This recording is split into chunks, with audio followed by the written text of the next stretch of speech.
E a todos, vamos começar dentro de momentos. Só estamos à espera que os participantes vão entrando no webinar.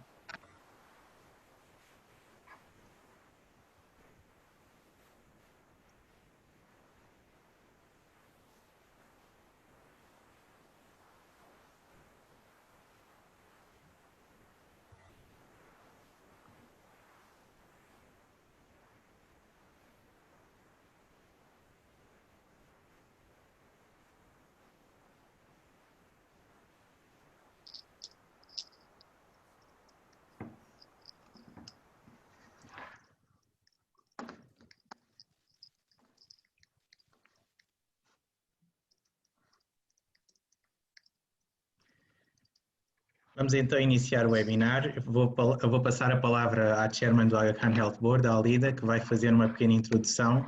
Alida, tens a palavra. Boa tarde, Yali Madat.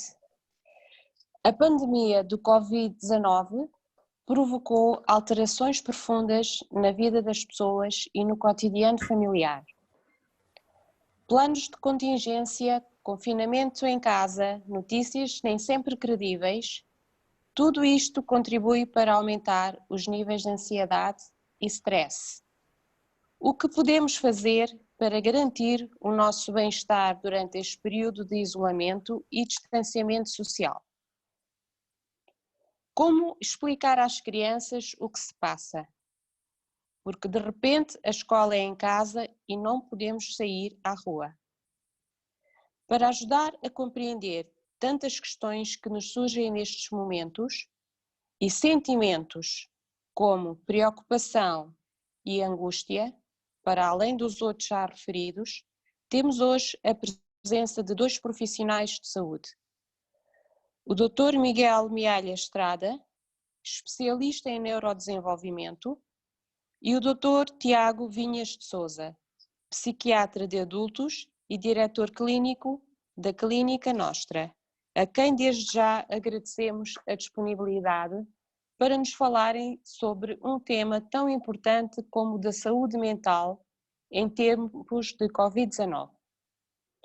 Antes de passar a palavra ao Dr. Miguel Estrada, gostaria de salientar que durante o webinar poderão ser colocadas questões escritas utilizando a funcionalidade Q&A da aplicação Zoom. Este webinar está a ser gravado e poderá ser revisto em the.smiley/Portugal/saúde. Passo então a palavra ao Dr. Miguel Estrada. Muito obrigado.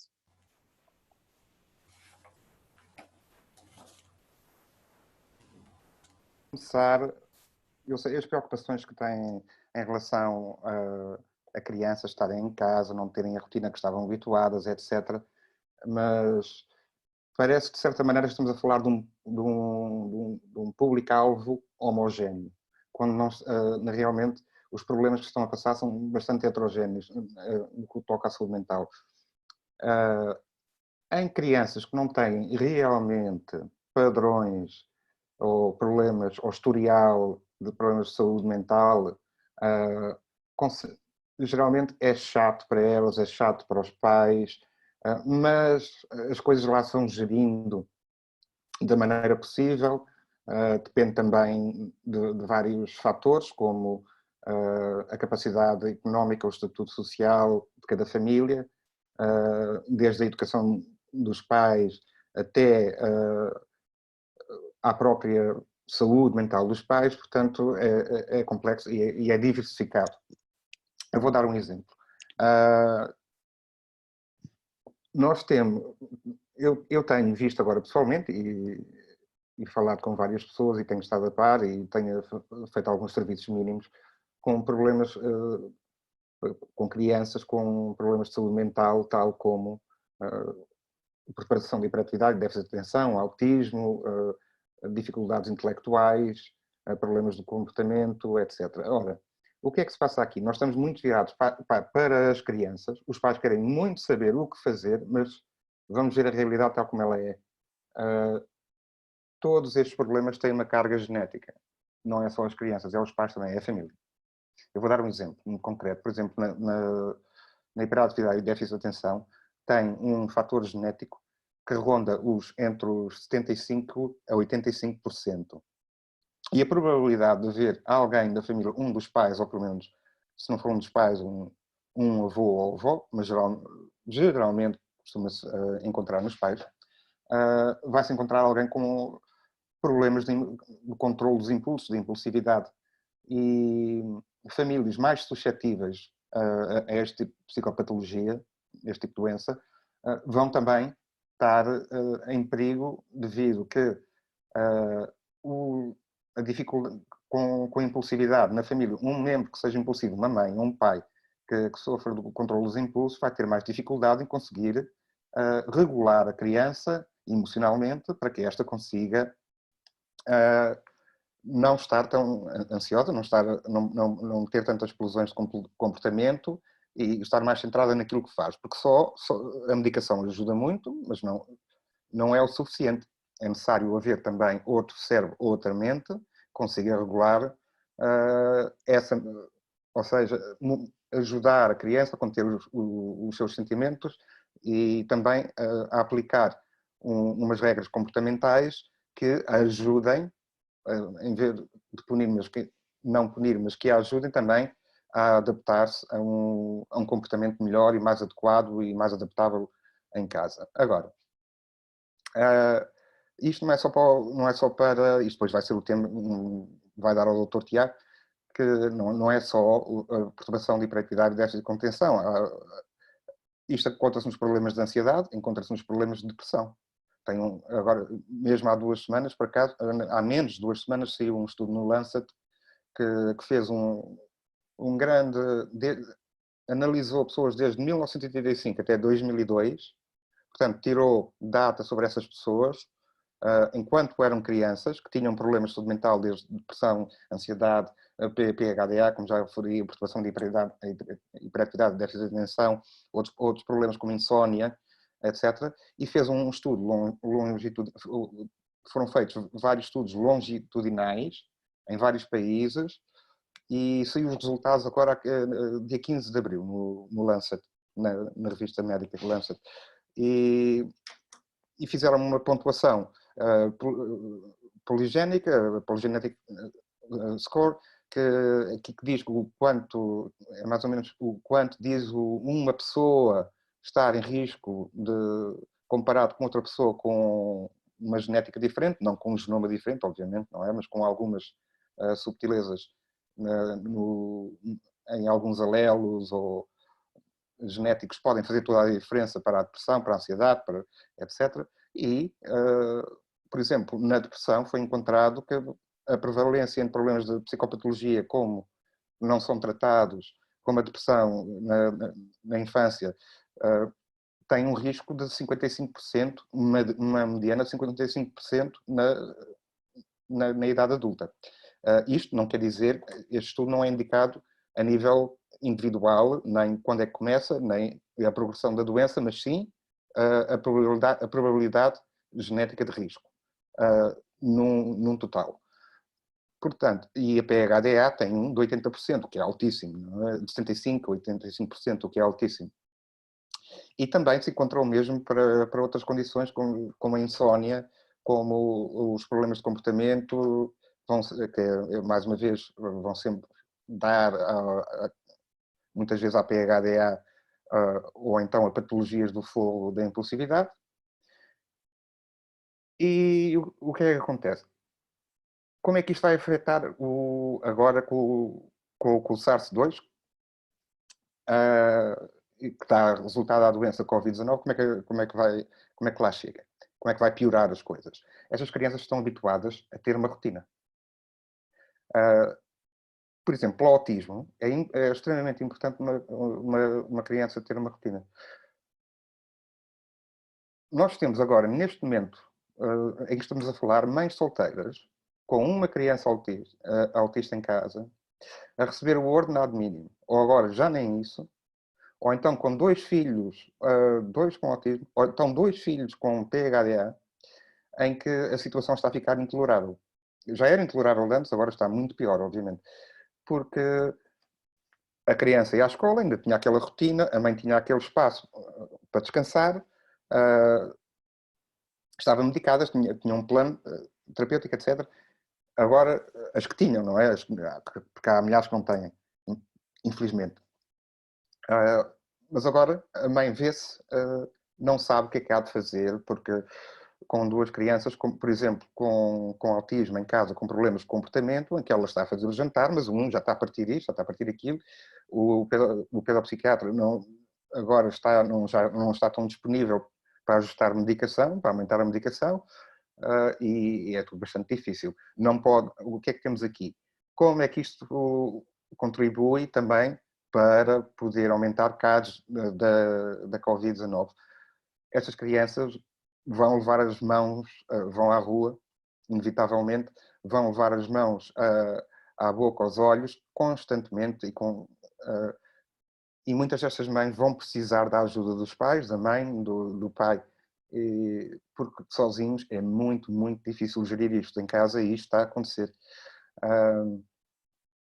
Portanto, a capacidade, todas estas dificuldades familiares em que vão envolver o resto da família, é claro que pode ajudar, especialmente para os mais doentes, para os mais velhos, perdão, a espalhar a doença, não é? Não quer dizer que este grupo, vamos lá ver, se temos, por exemplo, 5% a 7% de crianças com PHDA no país, são muitas crianças, não é? Não quer dizer que só elas vão ser as culpadas por espalhar uma doença, porque muitas estão em casa realmente, ou com ambos os pais, etc. Mas tem havido outro problema.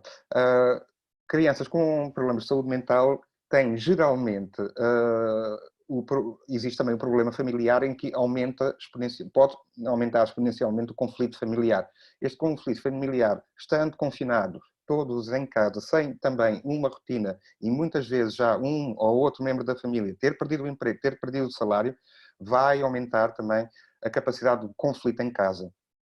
Sendo que estas crianças vão ficar ainda mais vulneráveis do que já estavam. E isto tem estado a acontecer. A resposta para isto é muito complexa e difícil, porque é muito fácil dar uma resposta a uma criança de 4 anos, olha, tens de ficar em casa porque estás cansada, porque não vais morrer, isto é só, agora aqui uma pequena doença que está aqui na rua, é como os passarinhos, ficam num ninho, à espera que a chuva passe, ou que a águia passe para não serem comidos, e quando a águia passar já podem ir voar, etc. E nós damos todas estas metáforas às crianças para elas compreenderem que estão em casa, podemos entreter as crianças, isso é muito fácil de fazer. Nas famílias suficientemente boas, não é boas, que eu quero dizer, quando eu digo boas parece que as outras são más e não são. Nas famílias suficientemente sem atritos, sem conflitos na família, portanto, suficientemente estáveis. Agora, a preocupação aqui também é que, mesmo nessas famílias, existem casos em que os pais, que já tinham alguns conflitos, podem exacerbar esses conflitos e causar alguma ansiedade nas crianças, etc. Não existe data ainda, ou seja, não existem dados ainda a confirmarem ou de alguma maneira demonstrarem que, por exemplo, este confinamento em casa esteja a aumentar ou mesmo a disputar depressão em crianças que não se encontram nos parâmetros de risco que eu tenho estado a falar. Porque em termos de epidemiologia é impossível estarmos, eu ou alguém, ou quem seja quem for, sem ter os dados que só podem existir 1, 2, 3 anos depois de uma epidemia terminar, só em termos epidemiológicos. Tudo o que se pode fazer agora são as expectativas possíveis e as contas associadas, umas mais certas, outras mais erradas. Agora, contra estas crianças de risco, e estamos a falar de milhares no país, a solução para elas é vaga, é muito vaga, porque ou os pais têm dinheiro para ir ao privado e têm as consultas semanais, etc., ou então estão agora sujeitos a ficar em casa e andam um bocado perdidos, é claro, a procurar coisas na internet, e isto também tem um perigo. Tem um perigo que podem arranjar respostas ou que são falsas, que é o problema do Dr. Google, como nós sabemos, ou ideias, a questões baseadas em pseudociência, não científicas, e mesmo algo mais simplista que não pode resolver problemas extremamente complexos, como por exemplo ter um caso de autismo. Vou dar o exemplo agora, vou falar um bocado do autismo, se me permite. E vou dar alguns conselhos às pessoas, por exemplo, no caso do autismo low functioning, baixo funcionamento, em que a criança tem autismo, não é verbal, também não compreende, e a compreensão é mecanizada, portanto, feita por associação. Eu tenho encontrado agora duas variantes nas que estão confinadas em casa. As que moram só com uma mãe, que o pai não está em contacto, ou que estão com os avós, têm encontrado este problema. E vou dividir agora isto em mais outros dois parâmetros, aquelas que sofrem, que têm problemas de comportamento e as que não. As que não têm problemas de comportamento, eu diria que 70% dos pais têm dito que as crianças nunca estiveram tão felizes como estar em casa como estão agora. Ou seja, enfrentam uma televisão a fazerem exatamente o que querem, não chateiam absolutamente nada. Pronto. Mas depois há os outros com problemas de comportamento em que realmente tem sido difícil, e muitas mães solteiras não têm tido outro remédio senão recorrer aos avós, e muitas ficaram agora desempregadas, com os poucos rendimentos que tinham, sem poderem estar a serem acompanhadas estas crianças semanalmente. Mas isto agora poderá vir a ser resolvido e vamos ver, ou não. Irá ser apresentado um projeto para estas crianças terem este apoio que iriam ter no privado nas escolas, mas isso é outra história. Vamos ver como é que isso vai resultar, que é a única maneira provada de resolver bem e acompanhar estas crianças a nível de saúde mental. Depois, temos nestas crianças mais de risco, que têm problemas de comportamento, e mesmo com ambos os pais, há os pais que têm conflitos e os pais que conseguem resolver os conflitos. Depois, o que é que se passa? Nos pais que existem conflitos, vai ser mais difícil estar a conseguir lidar com o comportamento destas crianças que já têm comportamentos de oposição. E isso muitas vezes gera a violência doméstica, gera a violência física contra a criança, emocional por ambos os pais, e a bola de neve desenrola e pode chegar e chega algumas vezes a lugares menos apropriados que nós não gostássemos que chegasse, e agora no meio de uma pandemia não há aquele apoio, por exemplo, da CPCJ ou da escola, que muitas vezes é extremamente necessário, e até das educadoras e das professoras primárias, que muitas vezes são indispensáveis para o funcionamento suficientemente bom destas famílias. Depois, temos nos casos do autismo, aqueles já são verbais, já têm compreensão, mas têm dificuldades intelectuais, em que já existe maior teor de problemas comportamentais. E isto, para estas crianças, tem sido mais difícil, porque não conseguem compreender porque é que não podem sair à rua, porque é que não podem fazer a rotina que estavam à espera, e porque todo este confinamento, que veio de um dia para o outro, não era expectável, foi uma alteração na vida e nas expectativas deles, que eles não conseguem compreender porquê, ou mesmo que nós expliquemos porquê, eles não aceitam, muitas vezes não aceitam, e eu diria que 50%, no que eu tenho visto, que é a única coisa que eu posso falar de agora de momento, porque não tenho dados oficiais em lugar nenhum, ainda não existem, não é? Posso dizer que tem sido bastante difícil, tal como as outras não verbais que sofrem de autismo, e voltamos outra vez aos problemas socioeconómicos, da pobreza, e também do apoio que têm da família ou não. E agora, a nível epidemiológico, a nível da SARS-2, que é o nome do vírus, também posso dizer que tem sido muito difícil para alguns pais conseguirem conter estas crianças, para terem uma higiene mais adequada, especialmente naquelas não verbais, porque estão sempre a mexer no chão, estão sempre, ou tentam sair à rua, ou vão ao quintal e estão a mexer em coisas, em superfícies.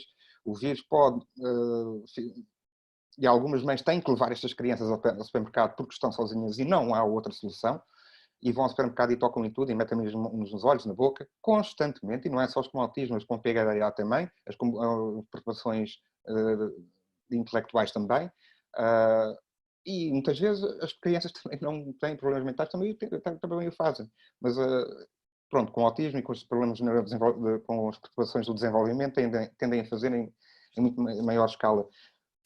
Voltando ao que eu disse atrás, isto pode ser um perigo para aquelas famílias que têm menos apoio e que necessitam dos pais, ou necessitam mesmo da vizinha, para, muitas vezes, para ir lá ajudar, etc.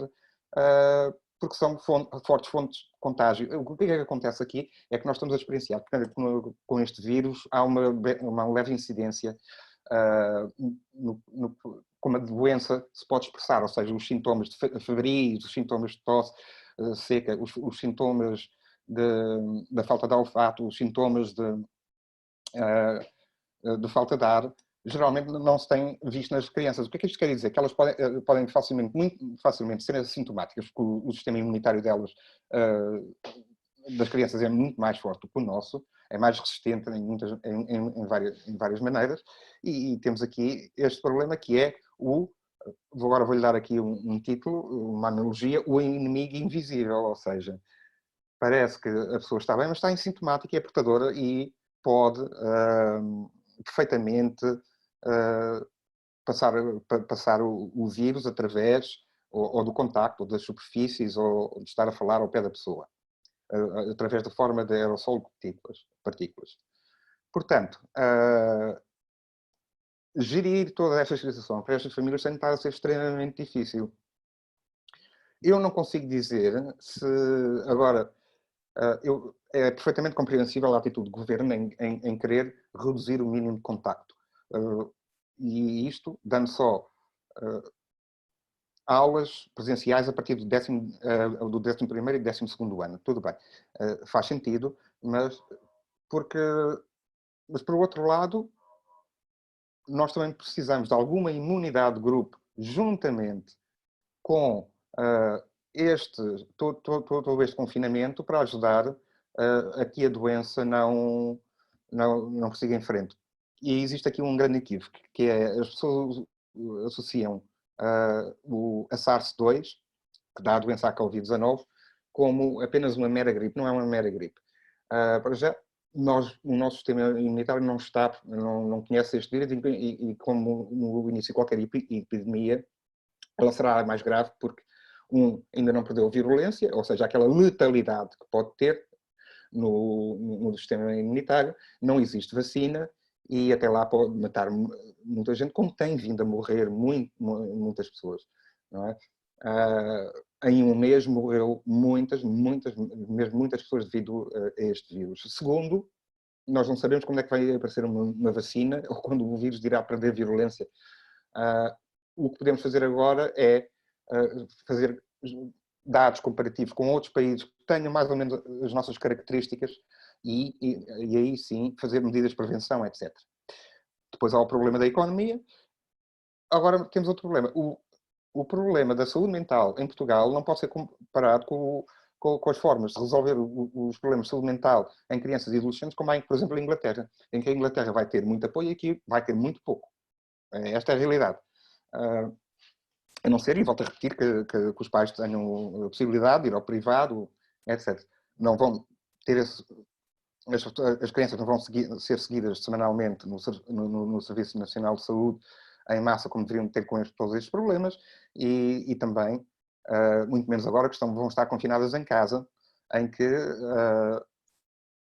já aquele fator essencial, muitas vezes pode ser o contrário, que é o professor ou a educadora, pode ser um fator patogénico, ou pode ser um facilitador, mas muitas vezes são facilitadores. E estes pais não são pais incompetentes, também muitos deles, como eu já referi. têm problemas de saúde mental eles próprios, portanto, gerir as crianças torna-se ainda mais complicado. Muitas vezes, estas famílias estão juntas, têm conflitos entre elas, e muitas vezes, e também o problema das mães solteiras, que têm que aguentar tudo isto na mão. E muitas vezes não é só isto, tem a mãe doente, tem um filho com este problema, tem que estar a gerir, por exemplo, o tumor da mãe, os problemas oncológicos da mãe, com a doença psiquiátrica da criança. Portanto, está a ser extremamente complicado. Eu penso que agora vai aliviar mais vai ser com o levantamento das medidas de emergência, a partir de 2 de maio, onde mais pessoas poderão agora voltar outra vez às consultas que são essenciais de saúde mental, de serviços mínimos, presenciais, com todos os cuidados que há a ter, por parte dos profissionais e por parte dos pais. Mas tudo isto, com certeza, foi desregular muitas famílias, foi aumentar muitos problemas, foi subir para muitas crianças foi um aumento que eu tenho assistido na psicopatologia que tem, ou seja, no agravamento do comportamento, no agravamento da tolerância à criança, da criança aos pais, dos pais um ao outro, etc. Portanto, agora, temos outro problema, por causa deste confinamento, vai contribuir de outra forma para a saúde mental, que é, alguns pais ficaram desempregados e não vão voltar ao trabalho. Isto, não há dados, mas pode, e a história assim o é, e os dados antigos assim o confirmam, que a tendência é para haver mais depressão, mais ansiedade. Isto agora depois estará para o Dr. Tiago, nos adultos. O adulto que está com problemas de depressão, ansiedade, tem problemas tem problemas do controle dos impulsos, etc., vai ter mais dificuldade em conseguir controlar o comportamento emocional e comportamental da criança suficientemente bem para conseguir regular ao máximo esta criança e que estas crianças tenham um comportamento mais adaptável o melhor possível. Porque a escola, de facto, é fundamental para estas crianças. Às vezes a escola pode ser detrimental para umas destas crianças, muitas com autismo, etc., em que professores que não tenham treino, não sabem como fazer, podem, sem querer e sem as intenções, fazer às vezes, por vezes, mais trágico daquilo que podem. Mas na sua maioria, a educadora e a professora são peças fundamentais na saúde mental destas famílias, sem dúvida absolutamente nenhuma. Uma professora ou uma educadora dedicada e consiga trabalhar em conjunto com o profissional de saúde e com a família é valor nessas famílias. E é algo que agora não vai ser oferecido pela telescola. Portanto, vamos ver como é que isto vai sair daqui.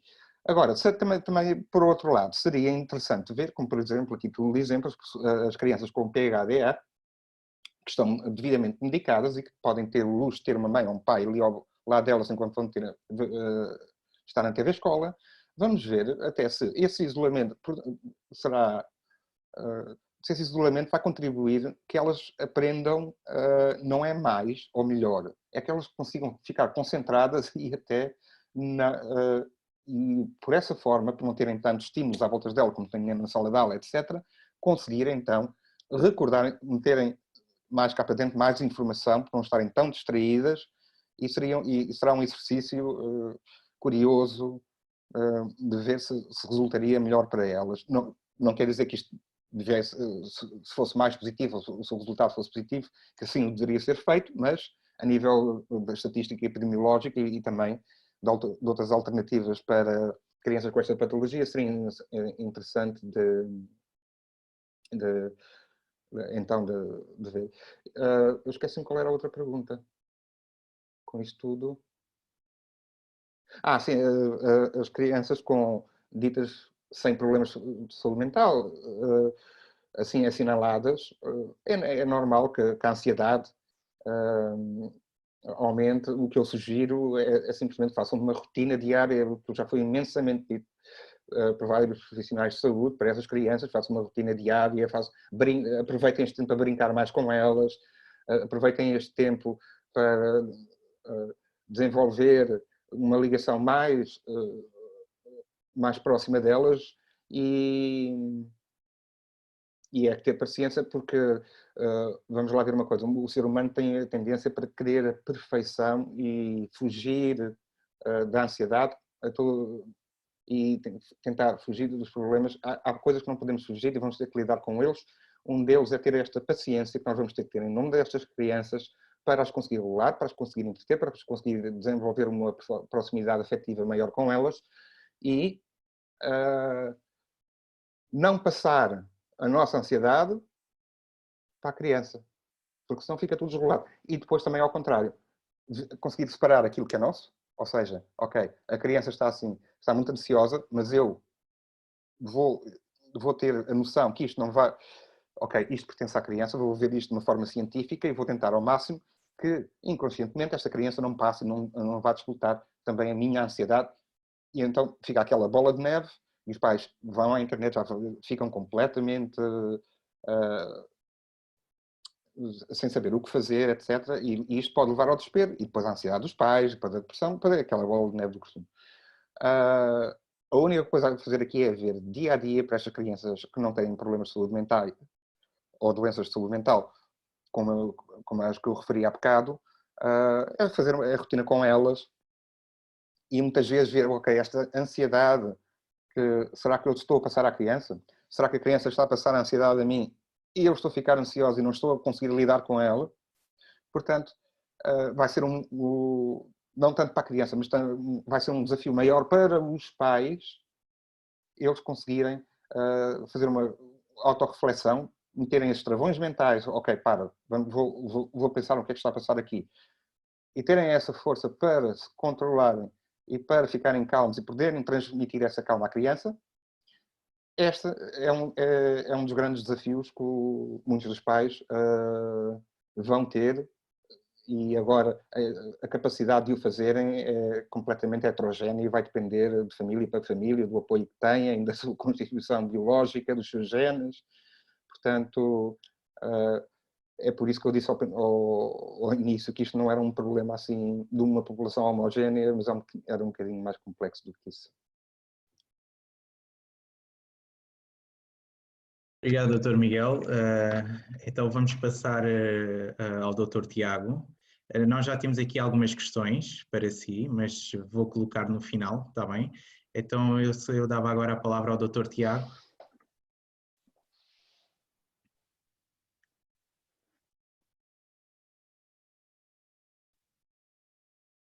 Olá, boa tarde a todos. Esta situação é de facto uma situação que está a ser vivenciada por todos pela primeira vez. Portanto, nunca nenhum ser humano no mundo inteiro tinha passado por esta situação. Claro que colocam-se muitas questões nesta altura, que eu vou tentar ajudar um bocadinho a perceber o que é a reação no ser humano, principalmente à privação da liberdade. Portanto, seres humanos que foram privados da sua liberdade, portanto reclusos, vivenciam isto, mas sabem que foi por um crime feito pelos próprios. Aqui não, ninguém cometeu um crime e estamos todos a ser privados da liberdade. Portanto, parece injusto. Depois, não há uma sentença que diga há este tempo de privação da sua liberdade, que aí eu adapto mais facilmente.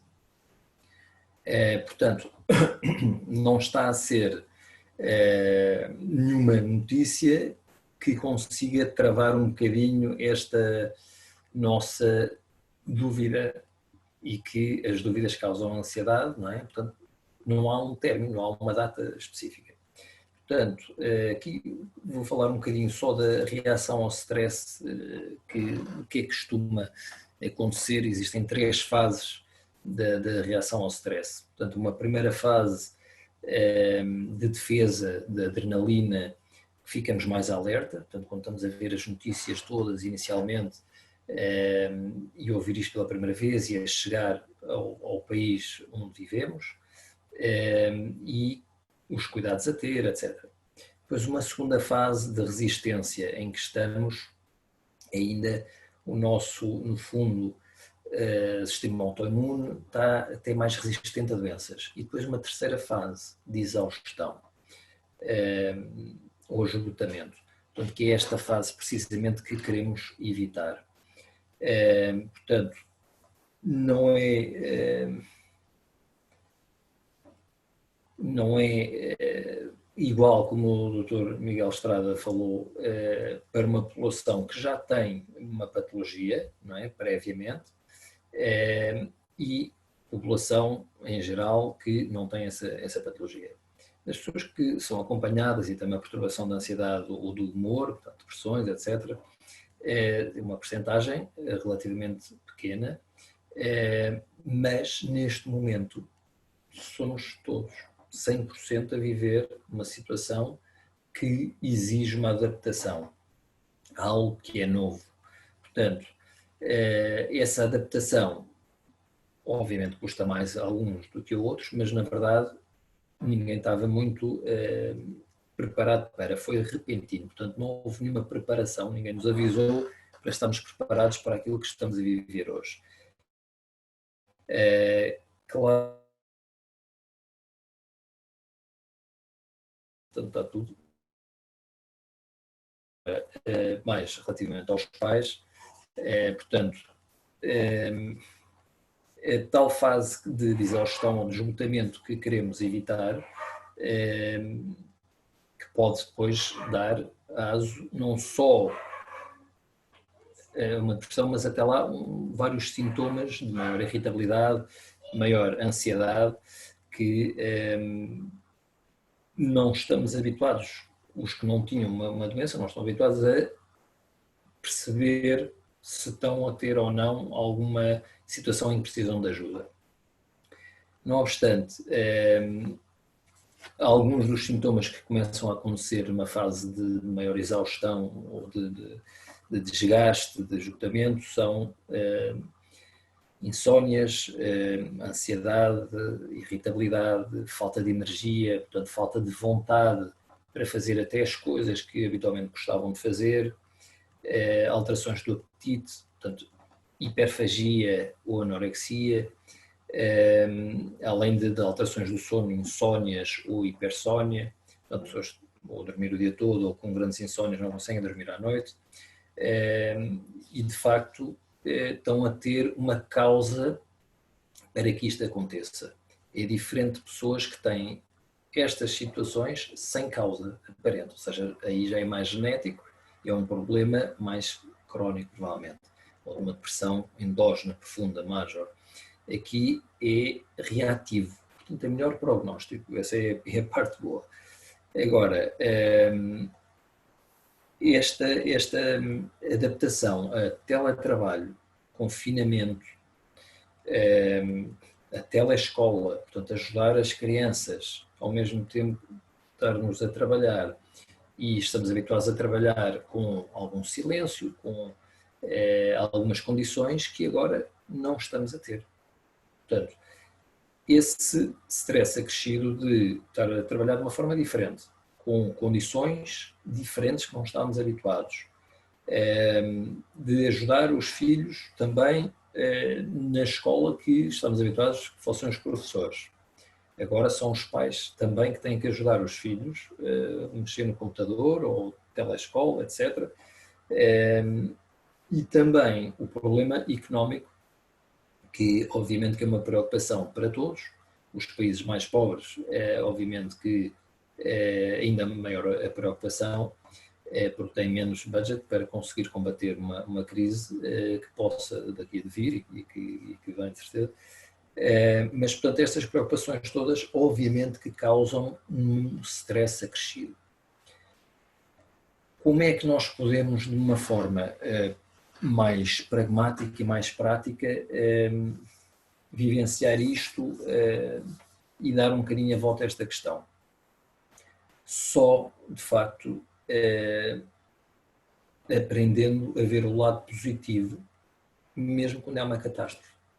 Portanto, isto que está a acontecer é uma catástrofe, nunca tínhamos visto uma coisa destas, mas se conseguirmos ver o lado positivo de ter mais tempo para pensar, portanto, o ritmo alucinante que estávamos a ter nas nossas vidas, os pais que tinham trabalho e uma competição muito grande na sociedade hoje em dia a nível profissional, e não só, portanto, o próprio coloca uma pressão a si próprio já elevada de exigência, de perfeccionismo para atingir o melhor de si próprio. Portanto, esse ritmo todo, muito acelerado, fazia com que não tivéssemos tempo para pensar, nem para pensar na nossa família. Estávamos a dar o apoio certo aos nossos filhos, à nossa mulher, aos nossos maridos, no caso das mulheres. Portanto, este confinamento, esta reclusão obrigatória, se conseguirmos olhar para o lado positivo, o negativo já todos sabemos, é enorme. Se conseguirmos olhar para o lado positivo de abrandar tudo e adaptar-me a conseguir ter prazer em coisas que eu não estava habituado a ter prazer, como, por exemplo, parar, ver um filme, não fazer nada, sem culpabilidade, que num perfeccionista é difícil, não consegue parar, sendo que está a fazer batota, que não está a fazer o suficiente. Não, parar, não fazer nada, sem problemas, sem culpabilidade. Aí consegue tirar a parte positiva do parar, que tanta gente vinha à minha consulta porque queria parar. Portanto, queria não estar a trabalhar, queria estar de baixa, por exemplo, ou algumas soluções para não estar a sofrer como estava a sofrer.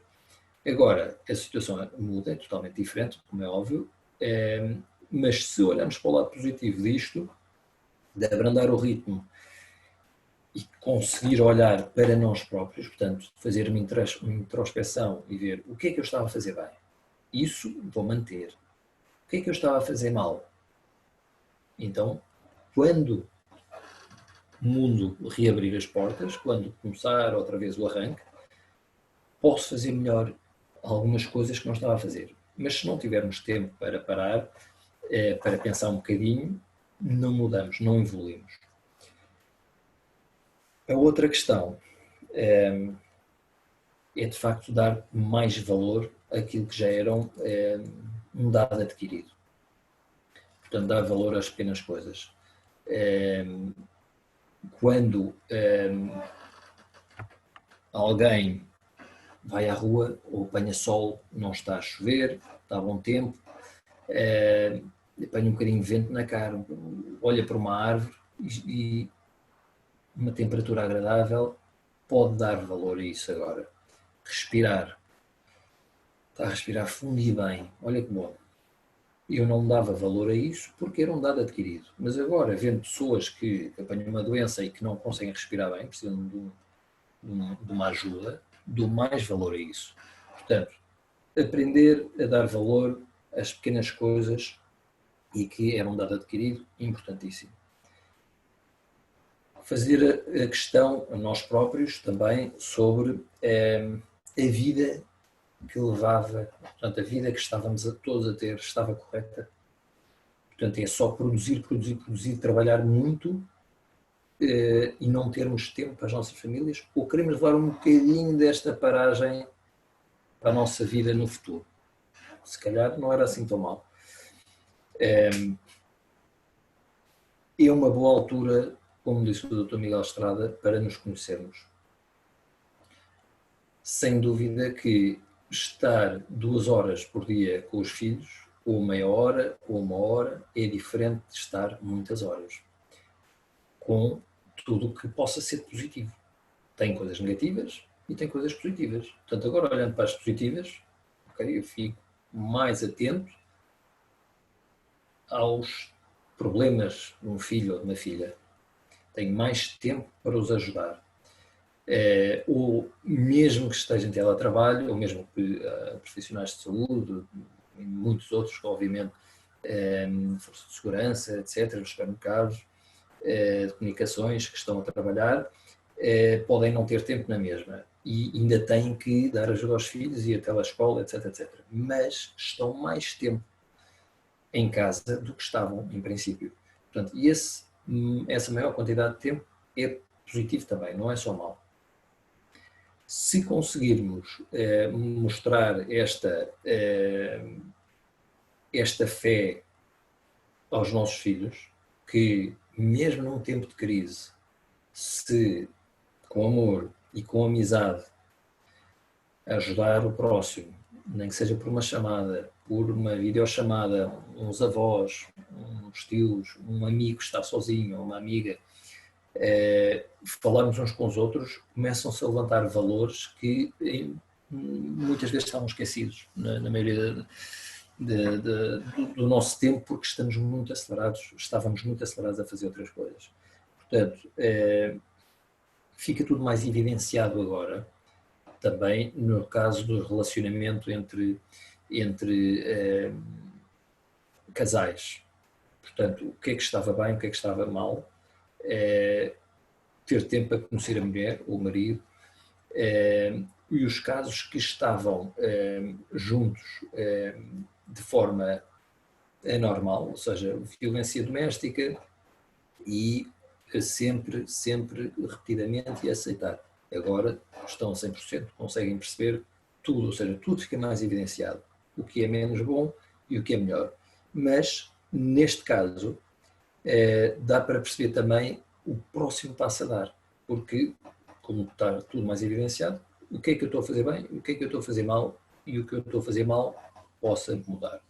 Portanto, alguns conselhos para esta ansiedade. Portanto, estava só a falar dos pontos positivos, mas obviamente que as questões são, mas isto não é só positivo, isto é péssimo, e eu estou angustiado e estou ansioso e não sei se vou ter trabalho ou não, ou se vai reduzir o meu trabalho e daqui para a frente, e a parte económica, etc., e todas as dificuldades que daqui advêm desta crise. Obviamente que são muitas as coisas menos boas, e para contornarmos isto, devemos aqui 2 ou 3 bons conselhos que são universais. Portanto, ter rotinas, não ficar de pijama o dia todo. Portanto, levantar, a parte da higiene, vestir-se, não estar de pijama e fazer exercício físico. Portanto, há ali uma altura do dia, quem está em teletrabalho, ou quem está a trabalhar tudo bem, mas quando está em casa, ou um fim de semana inteiro em casa, ou alguns dias de quem está confinado em casa, mesmo no teletrabalho, ter rotinas para conseguir parar e para conseguir fazer exercício físico que relaxa o corpo e relaxa a mente, além de meditação. Portanto, fazer um escape, fazer portanto, esta rotina diária, nem que seja 10 minutos de uma caminhada ou de uma corrida, com os cuidados que se devem ter, tudo bem, não é ir para o meio de um sítio, deslocar-se onde está toda a gente, mas perto das suas casas, onde é permitido, fazer exercício físico diariamente, se possível, é um excelente escape.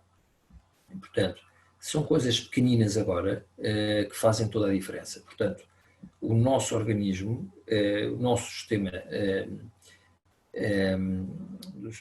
nervoso central também tem que ter rotinas e hábitos. E as hormonas que se libertam de dia e as hormonas que se libertam de noite também. Portanto, não convém trocar os sonos, começar a deitar às 4 da manhã, 5 da manhã, 6 da manhã, como é muito comum quando se está de férias, quando há um período maior, em que não há preocupação de se deitar tão cedo, mas depois começa a ser cada vez mais e a acordar cada vez mais tarde. Portanto, não convém tentar manter as rotinas, ter, portanto, o exercício físico para descontrair não ver notícias em excesso, porque uma coisa são profissionais de saúde que estão habituados a lidar com números, com mortalidade, etc., e tentar encontrar soluções. Outra coisa é estar só a absorver números, que não tem interesse nenhum. Portanto, de vez em quando ver as notícias para estarmos a par é importante, portanto a informação, estarmos informados é importante, em demasia, em excesso, é péssimo.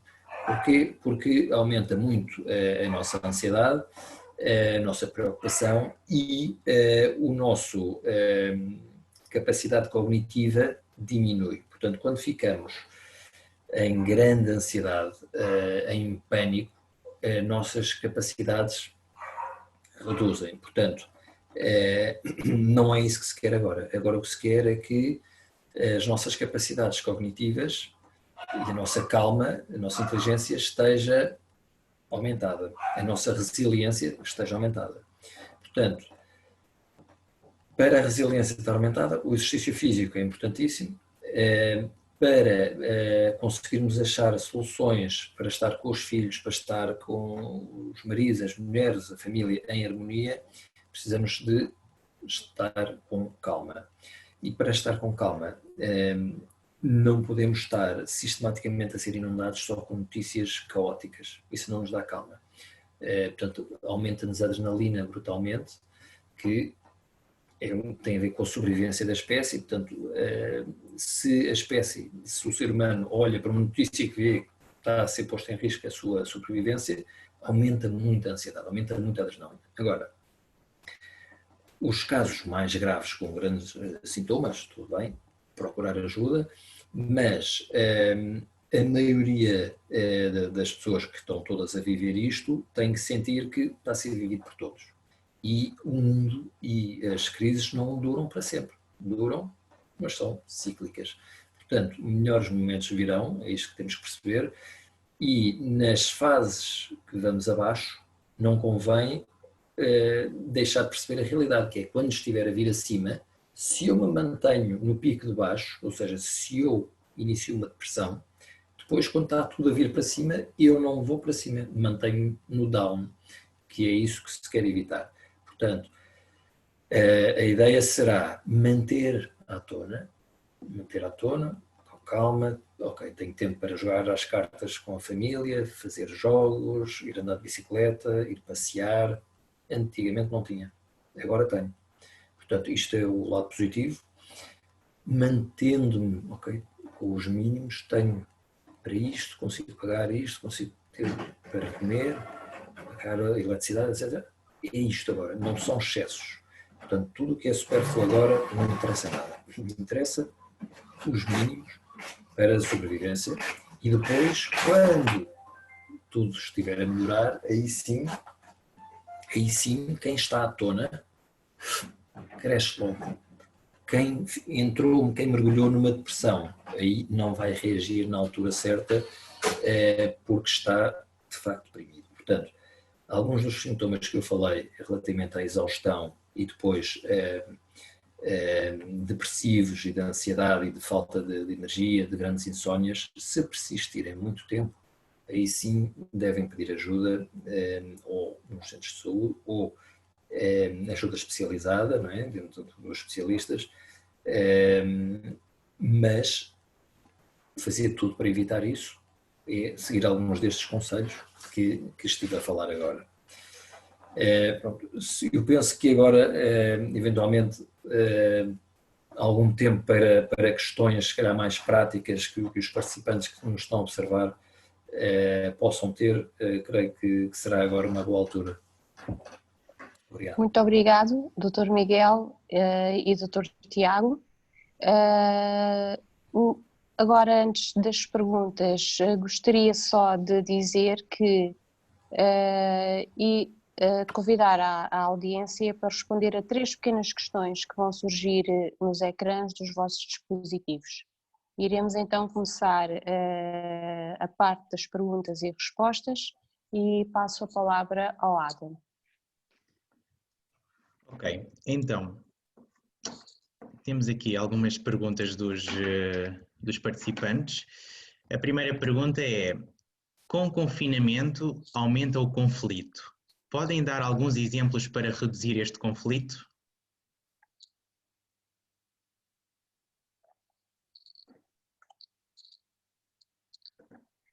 Não estamos a ouvir. Agora sim. A pergunta é para mim ou para o Dr. Tiago? Aqui não especifica, qualquer um de vós. Força, força. Qual era a pergunta? Peço desculpa. O confinamento, não é? Aumenta o conflito, não é? Estamos mais tempo em casa, com os familiares, com as Pode mulheres, aumentar com os o conflito, filhos. pode aumentar. E se podiam dar alguns exemplos para reduzir este conflito? Pronto, alguns dos exemplos foram os que dei. Portanto, fazer uma partilha, portanto, em família, de exercício físico, de jogos em família, que habitualmente não havia tempo para isso e que agora há esse tempo. Portanto, não desaproveitar esta oportunidade para conhecer melhor os familiares, para conversarem. E estes são alguns dos exemplos. Outro, meditação. Portanto, no final do dia ou durante o dia fazer algumas pausas e fazer meditação é muito, muito, muito proveitoso. A ideia da meditação, portanto, não é nada do outro mundo. Claro que há pessoas que já fizeram ou que sabem fazer, outras que não sabem fazer e acham que é muito complicado, e não é muito complicado. A ideia é esvaziar um bocadinho o cérebro dos pensamentos, fazer mindfulness, com, por exemplo, uma palavra muito neutra e repetir isso ao adormecer, ao deitar, 100 ou 200 vezes uma palavra que consiga afastar todos os pensamentos. E depois disso, depois de dizer muitas vezes, e em vez de terem 50 ou 100 pensamentos, não vou ter dinheiro para pagar aquilo, os meus filhos, e conseguir afastar tudo, depois uma mensagem de confiança, de calma. Eu vou conseguir, eu sou capaz, eu sou um vencedor, eu vou conseguir, calma, eu estou calmo, estou calmo. Portanto, dizer 100 ou 200 vezes uma palavra a seguir a termos esvaziado um bocadinho os pensamentos. Portanto, estes são alguns exercícios, não são muito fáceis, portanto, inicialmente tentamos esvaziar o nosso cérebro de pensamentos e de ideias e parece impossível, mas com treino e ao longo do tempo é muito mais fácil e é muito, muito útil. Ok, agora tenho outra questão, que pode ser para o Dr. Miguel Estrada. Temos uma participante que pergunta que se pode explicar um pouco o que é um surto psicótico. Em crianças? Aqui não especifica, mas sim, se calhar podíamos ir agora para a parte das crianças. Em crianças é raro. Existe psicose, esquizofrenia nas crianças, mas é raro. Esta pergunta é mais... geralmente aparece mais na adolescência, a partir dos 16, 17 anos pode despoltar aí, mas geralmente até um bocado mais tarde. Mas penso que esta pergunta é mais para o Dr. Tiago, porque realmente existe mais na população adulta. E não só, mas... portanto, uma pergunta é o que é um surto psicótico. Exatamente. E o que fazer, não é?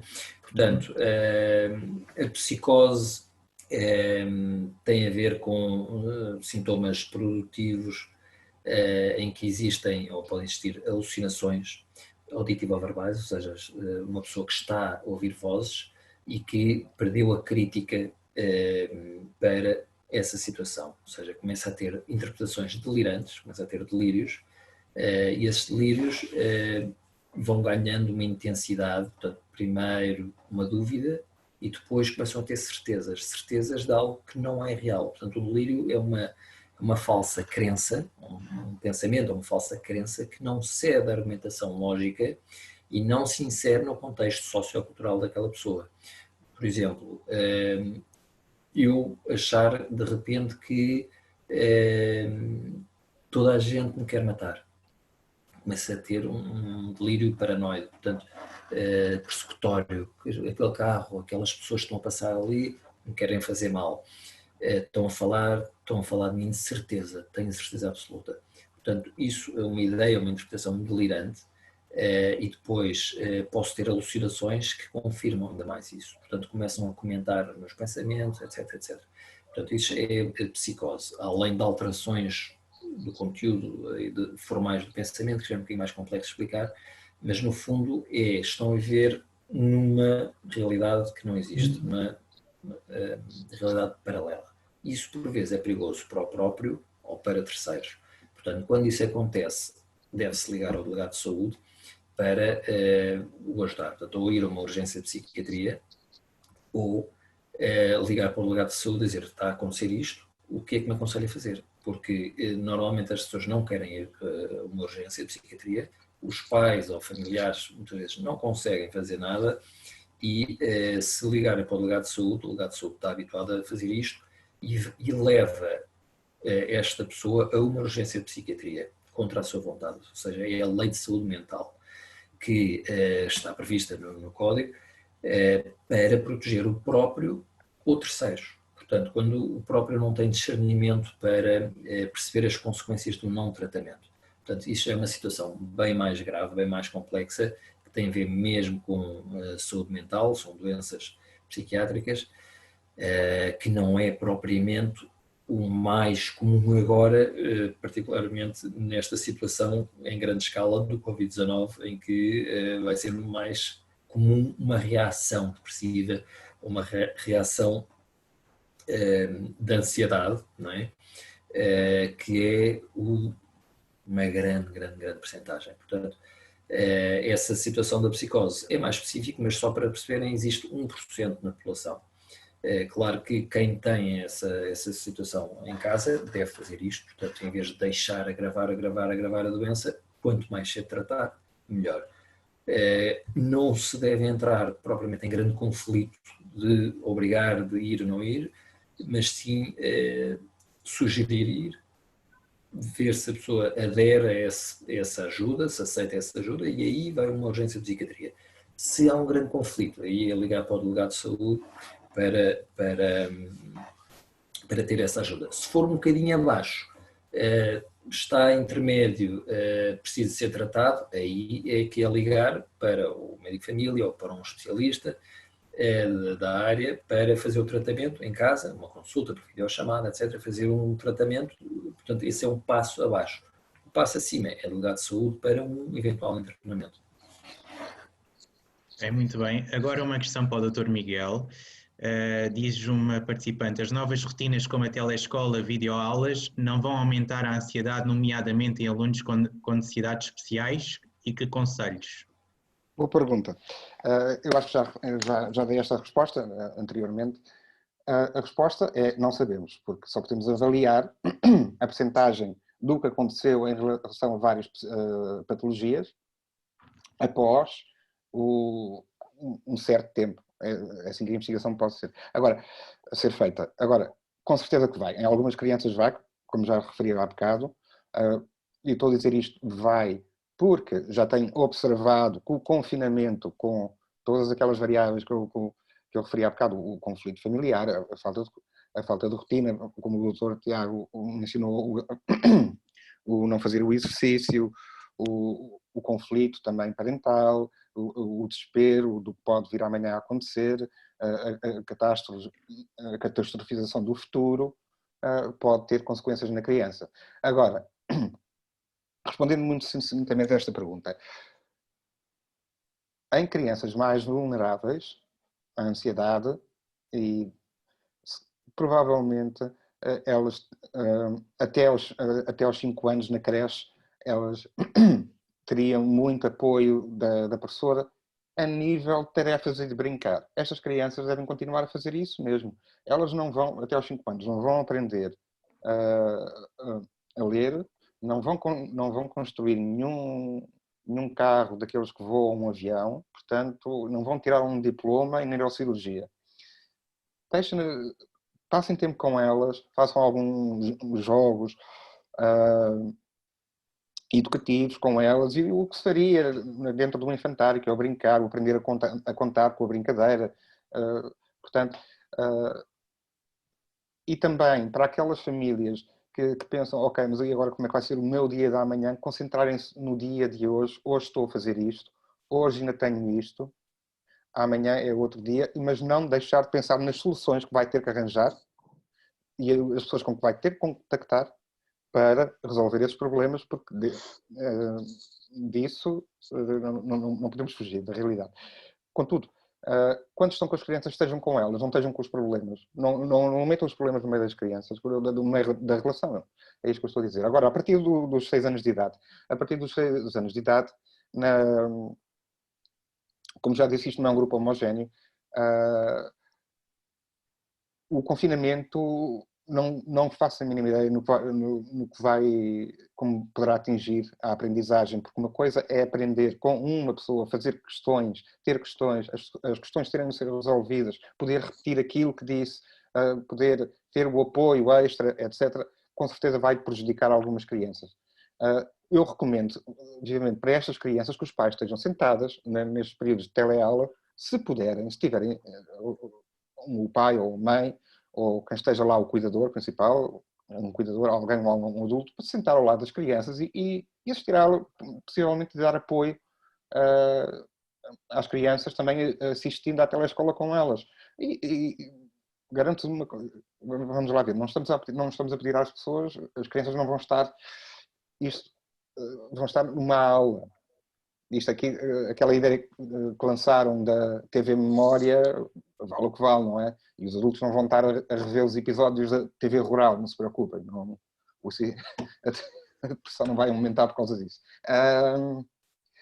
Portanto, estejam sentados ao pé delas, as dúvidas que elas tiverem, tentem tirá-las ali na altura. E isto é importantíssimo, porque uma mente concentrada vai ajudar estas crianças a estarem mais concentradas. É claro que se elas tiverem problemas de concentração, é um caso neuroquímico, um caso de dopamina, é um caso genético, e vão continuar a necessitar de medicação para conseguirem estar concentradas e deste ponto não saímos. Mas ter essa pessoa ao lado pode ser essencial para elas e também para conseguir modelar então a ansiedade das crianças. Ok, muito bem. Agora, outra questão é como é que podemos explicar a uma criança, e digo mesmo novinha, 4, 5 anos, 3, 4, 5 anos, o momento que estamos a viver e o porquê de não conseguirmos sair de casa? Porque para estas crianças, pronto, para todos pode ser mais difícil compreender, mas para estas ainda mais por terem uma idade mais tenra. Como é que podemos explicar, porque é difícil explicar o que é o Covid, é difícil explicar porque é que a criança não sai de casa, como é que podemos fazer para que ela se sinta bem no seio familiar e em casa? Então, olha, filho ou filha, então é assim, o Covid é como uma águia, nós agora somos os passarinhos dentro do ninho. O ninho é a nossa casa. Agora não podemos sair do ninho, senão a águia come-nos. E nós, então, vamos ficar no ninho, que é para podermos continuar a sair o resto da vida inteira. Ou então pega num boneco e exemplifica. Os bonecos dela e exemplifica. Ou então faz um desenho. Mas falar assim em algo... Sim, as analogias com que as crianças as mais motivam, as mais compreendem, com que elas se conseguem identificar melhor. Portanto, não vamos estar a explicar que é um vírus de RNA e que tem um genoma que é até bastante mutável à criança. Não é? Sim. Claro. Só que eu até partilho uma história pessoal, que tenho um sobrinho de 4 anos, em que se tornou difícil explicar, e eu lá está, também recorri a uma analogia, portanto disse que era um bicho que estava lá fora, pronto, e que de facto tínhamos de estar em casa para nos protegermos desse bicho, não é? E ele, um dia destes, eu moro à frente do jardim, e ele estava a apontar para o jardim e queria ir para a janela em direção ao jardim, de género, dizer, estou aqui preso em casa, mas não, porque é que não me tiram daqui, porque é que não sai? E lá tivemos a explicar outra vez. Pronto. Que idade tem? 4 anos. 4 anos, bom. Um bicho é algo muito vago para uma criança e o bicho que ela vai imaginar pode não ter... Vai ser da imaginação dela. Um bicho invisível, então, ainda mais complicado. Exatamente. Posso dizer que é como se fosse... Nós agora estamos dentro de uma toca, há uma doença lá fora, é como se fosse um urso. Enquanto o urso não se for embora, nós não podemos sair da toca, que é para depois podermos andar para o resto da vida sempre fora da toca. Então, mas porquê é que não podemos ir já? Porque é que... E depois há crianças, umas compreendem mais, outras compreendem menos. Agora, temos que fazer também a diferenciação entre a criança compreender e aceitar. Muitas compreendem, mas não querem aceitar, porque têm, de uma forma evolutiva, não fomos feitos para estar dentro de uma toca. Fomos feitos para, aos 4, 5, 6 anos, ir atrás dos adultos, no grupo de crianças para ver os adultos aprender a caçar. Ou seja,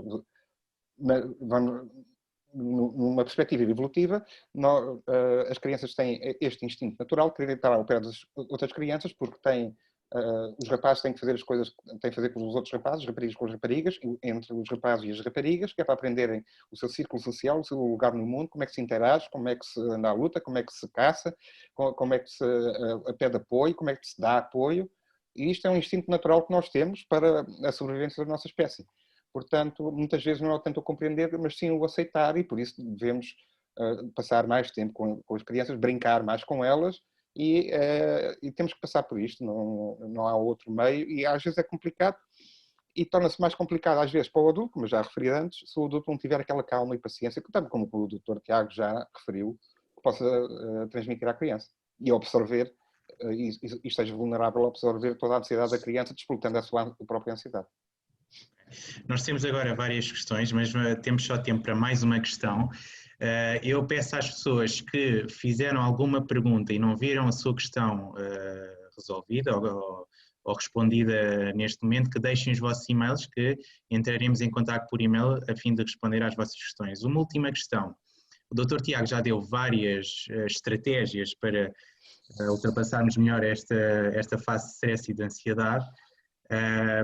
E temos aqui uma questão que diz: o que aconselham ou sugerem para a gestão de stress em famílias pobres, que a sua subsistência depende de um trabalho diário, no entanto a situação os impõe a manterem-se em casa?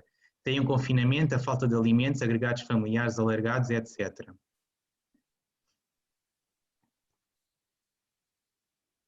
Pois, essa questão é de facto uma questão muito pertinente, que eu não sei responder. O que espero é que de facto esteja resolvido o mais rapidamente possível, e que o Estado, e seria mais uma pergunta ao Primeiro-Ministro do que a um psiquiatra, mas de qualquer forma, que o Estado, esperemos que este Estado que é social, não é?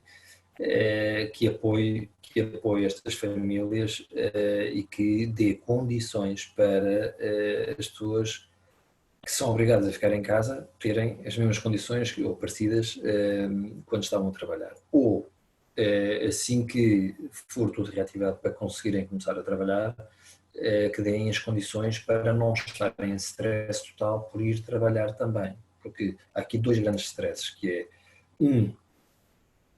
não consigo, se eu não trabalho, morro à fome, como é que eu faço? E o outro stress é, está bem, então permitem-me ir trabalhar, mas fico doente e trago uma doença para casa? Portanto, tem que ser não tão exagerado, que é nem 8 nem 80. Isto são percentagens da população que apanha uma doença, e dessa percentagem da população que apanha uma doença, 80% vai passar por cima desta situação sem sequer recorrer a um hospital. Portanto, temos que ter essa calma de acreditar que não vamos ficar doentes, que reduzimos a probabilidade de ficar doentes.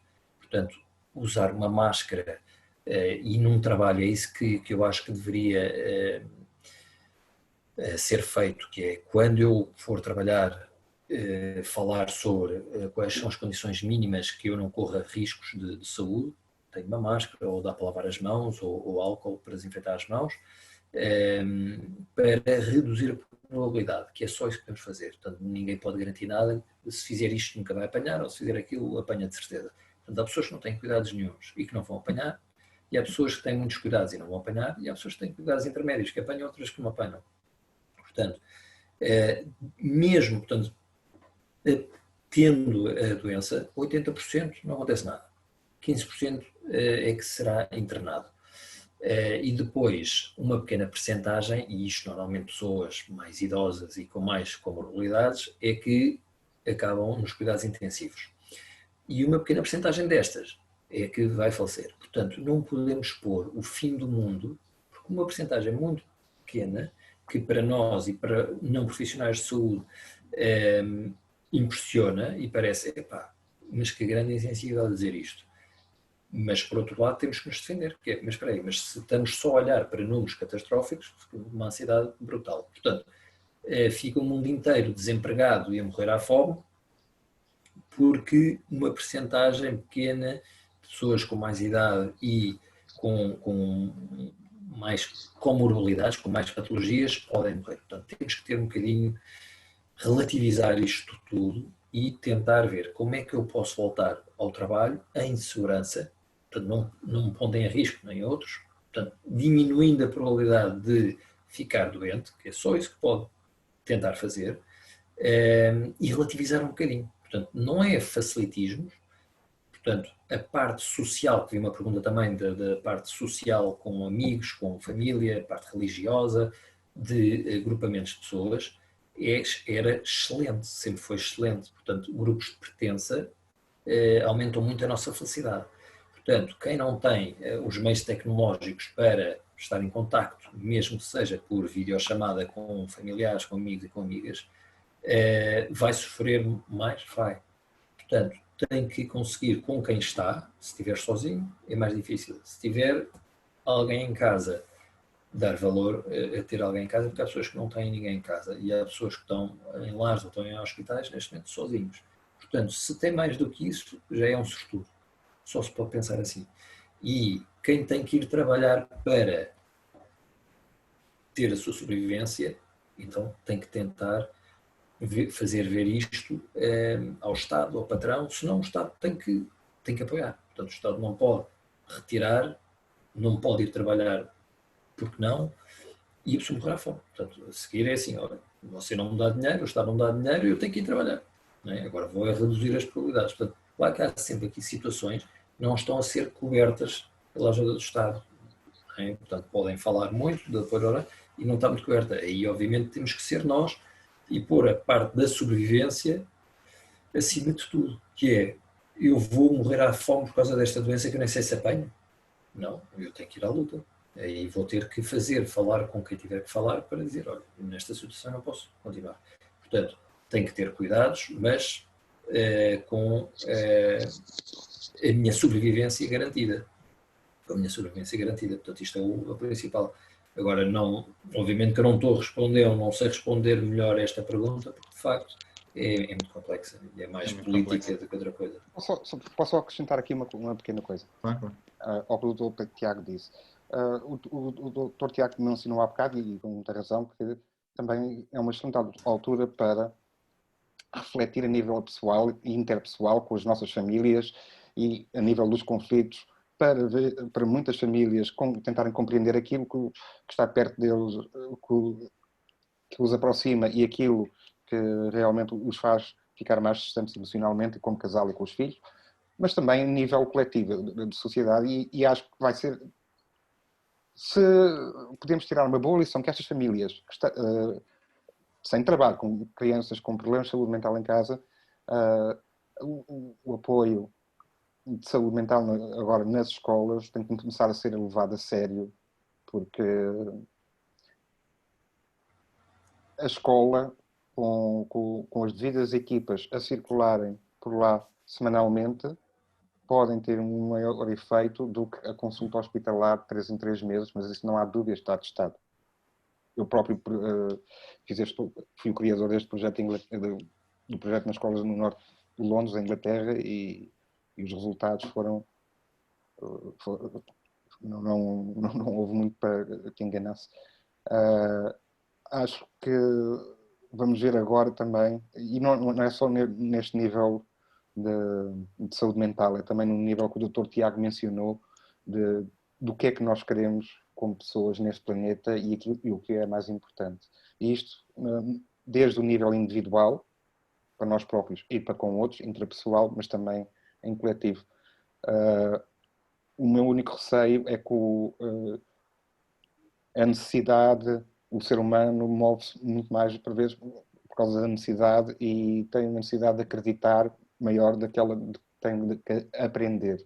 Mas vamos ver o que vamos aprender daqui.